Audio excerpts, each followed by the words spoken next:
1% of dudes rapping, they ain't nice as me. 98% ain't live the same type of life as me. The judge gave me life and then they sent me where the life is be. That level 4 with depth and vice, the type of stuff they like to see.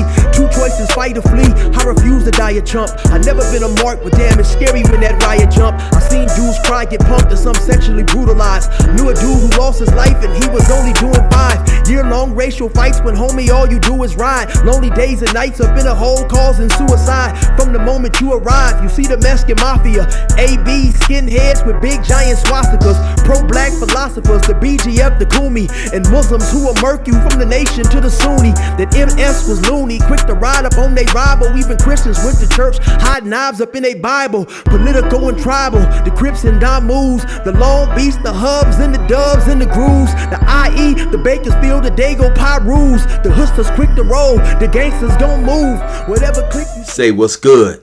Y'all be sure to like and subscribe so you will get that notification.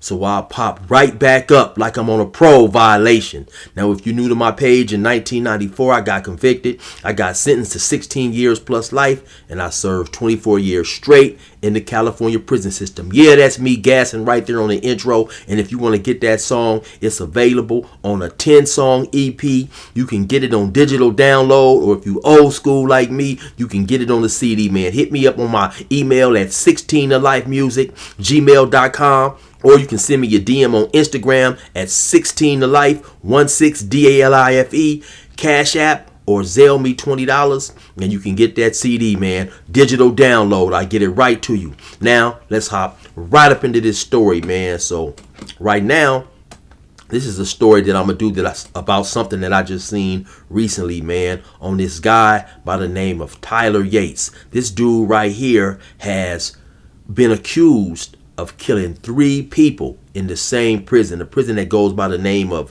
New Folsom. You may hear it referred to as California State Prison Sacramento or California Sacramento State Prison.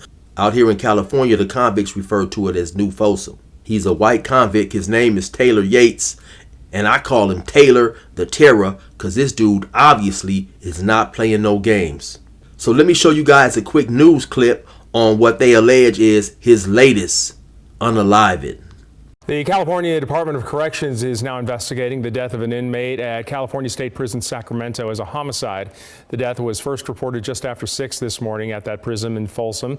An inmate identified as Jake Kennedy was found in his cell, and he had several stab wounds. Kennedy died about a half hour later. His cellmate was Tyler Yates, and he was already serving a life sentence for a murder of another prisoner.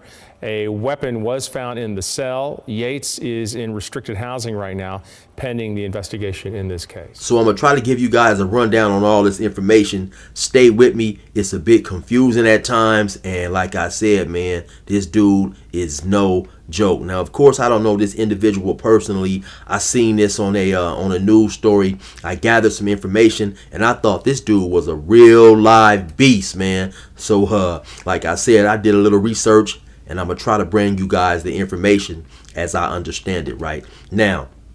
To my understanding, Tyler Yates, or Tyler the Terror, he was first sent to New Folsom in October 2017. So try to keep up with me on some of these details. I know it gets a little complicated with all these different numbers, but it's kind of ironic. So like I said, man, Tyler the Terror, his first unaliving, according to the research that I was able to do, was on an individual by the name of Nathan Marcus. He came from San Joaquin County in 2013.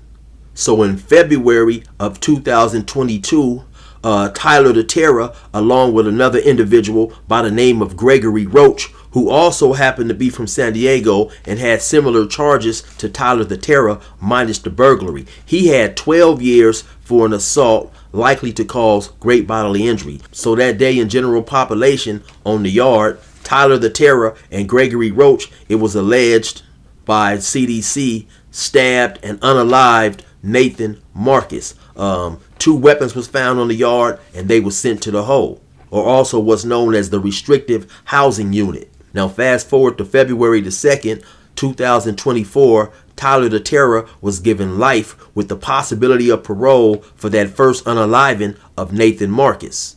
I wasn't able to find out the outcome of his alleged accomplice, Gregory Roach. So imagine that. Yeah, that's definitely got to be crazy. You go to prison for a burglary. You doing 8 years and you end up turning that into a life sentence. Now, when he came to prison on that 8 years, that was his second strike. But that doesn't necessarily mean that he had been to prison before. You can get a strike and not go to prison. So I didn't happen to see anything that mentioned if that was his first time in prison or not. But turning that 8 years into a life sentence, that's crazy. So now fast forward to February 2025, and keep in mind, all this is going on at the same prison. So it appears, I guess, that he has served the time that they gave him to do in the restrictive housing unit, and now he is back in general population on the main exercise yard. And so once again, him and another individual get charged with another unaliving on February 2025. It's alleged that Tyler the Terror, along with another individual known as Jake T. Kennedy, this time unalived a dude on the yard known as Jonathan Rude. So now Kennedy initially came to prison with 6 years. He was 32 years old and he came from San Bernardino. He initially came to prison in February of 2020. His original charges was concealment of a dirk or a dagger, which is like a small knife, and he also was a second striker. And Kennedy, just like Nathan Marcus, stayed in prison for a while and ended up catching more charges. 2 years later, in February of this year, Jake Kennedy and Tyler the Terror attacked Jonathan Rude on the yard. The guards happened to see what was going on. They fired a warning shot to try to break up the fracas. Once they got over there, they quelled the situation. They took Jonathan Rude to the triage, which is like a medical area inside the prison, and he died later on that day. Now, Jonathan Rude had just got to prison September 30th, 2024, and he had 4 years for car theft. So he didn't even last 5 months before it was alleged that he was unalived by Tyler the Terror and Jake Kennedy. So once the guards who was working that day and responded to that incident got that situation under control, Tyler the Terror and Jake Kennedy was once again took to the hole. I guess at some point in time, they became cellies and was put into the same cell. Now fast forward to this latest situation and what is being alleged by CDC as Tyler the Terror's third unaliving in the same prison. On March 7th, around 6:15 in the morning, I guess the guards was walking around doing their count, and once they looked in the cell, they noticed Kennedy seemed like he was unresponsive. Upon entering the cell, they found a prison-made knife. They found Kennedy with several stab wounds. They took him to the hospital, and he succumbed to his injuries later on that day. I know I was tossing around a lot of numbers, a lot of dates and times and so on and so forth, and it may have got all confusion, right? But what I was telling you guys to pay attention to is the fact that Tyler the Terror, Nathan Marcus, and also Jake Kennedy, all three of these individuals caught more time while in prison. Nathan Marcus, who initially came in 2013 with only 4 years to do, but ended up catching more time in 2016, more than likely would have been home had he not caught more time. And the same goes for Jake Kennedy, who initially came to prison in February of 2020 with only 6 years. So it was very likely as well that with good time, he would have not even been in prison for the February 25th unaliving of Jonathan Rude or his unaliving on March the 7th, 2025. And finally, the same goes for Tyler the Terror as well. He came to prison with 8 years in 2017. So had he stayed out of trouble, collected his good time, he very well would have been going home anyway, man. But it's just a cold situation. I'm pretty sure.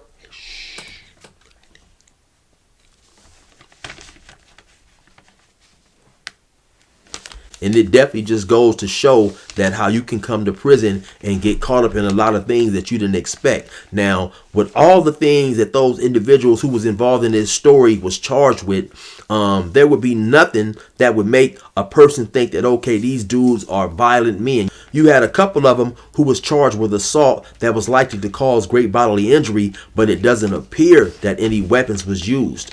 But that just goes to show that once you get in prison and you are in a hostile and violent environment, you have to do what you have to do to survive. It appears to me that Tyler the Terror wasn't for no games, and possibly in his mind, once he was sentenced to life, in his mind, he wasn't coming home. Now, I know some individuals might be wondering, okay, well, why are they allowing this dude, Tyler the Terror that is, to keep unaliving people or whatever? And that's a good question. And obviously, Tyler the Terror, he's not giving a flying football, brother, about doing what he's doing, because a while back, the death penalty has been postponed and put to the side in California. The majority, if not all, of the convicts who were on death row in San Quentin has been transferred and filtered out to regular prisons, and they're doing their time. And it seems like eventually in California, the death penalty will be abolished. The death penalty in California has not necessarily been a deterrent anyway, especially when a person is in prison and he feels that he has to do what he has to do in order to survive, in order to keep his reputation, get some get back, or whatever the case may be. Anyway, by all accounts, it appears that Tyler the Terror wasn't playing no games. You already know who this is. It's your boy 16 to Life. Resume normal program.